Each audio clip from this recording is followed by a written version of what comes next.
So yeah, we're here in New Jersey on track two side, waiting on the fucking train to get here so that we could head towards Secaucus or whatever. And I'm standing here with this financial advisor guy that I met. What's your name, bro? Edgar Shanoyan. Edgar Shanoyan. And we were just talking about society, what's going on with injustice and all the social issues that we deal with here in America, and we were just talking about how people have different perspectives, and we're going to get his.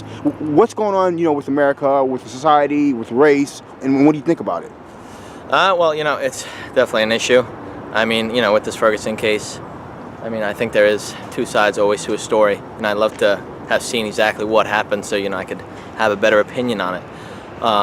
Everybody has a take, and there's all different sides, like online. I've been reading the stories and stuff like that as well. Listen,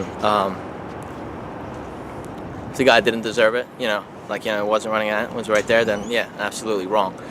But there's also stories online that are saying that the guy was charging the cop, and if that's the case, I read what the cop said, and that's what he's trained to do.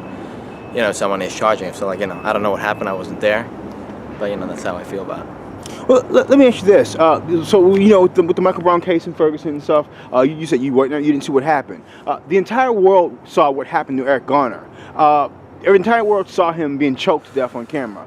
In a situation like that, what's your perspective on that? That's obviously wrong. I'm not too familiar with that case, but if he was being choked to death, for no what was he doing to be choked to death? Well, look. From the looks of the footage, it looks like he was just, on the street, and there was some stuff going on. And no matter what the case is, I think, someone getting choked is completely unnecessary. And that's the bottom line. Or something like that was by a cop? Yeah. Well, no, it was a black guy, white cops. Yeah. Obviously, being choked is unnecessary, no matter what. So with the issues that we do have, or whatever they may be, racism, capitalism, whatever all the isms.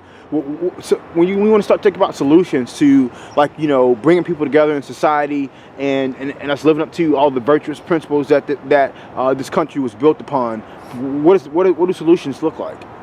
Well, I think the only solution is everyone should be treated fairly. It doesn't matter if someone's white, black.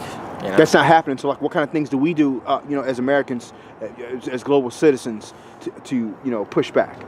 Well, or to change things? It's got to be on an individual basis. Each person just has to make the right choice. Can't be everybody doing that same thing. That just everybody has to pick between what's right and what's wrong. And I think everyone should know the difference and act accordingly. What's your contribution to society? What do you do to share understanding, try to relate to people, and treat people fairly? It doesn't matter to me, who the person is I'm talking to. I try to treat everybody the same way, polite, with respect, and yeah. Right on, bro. All right.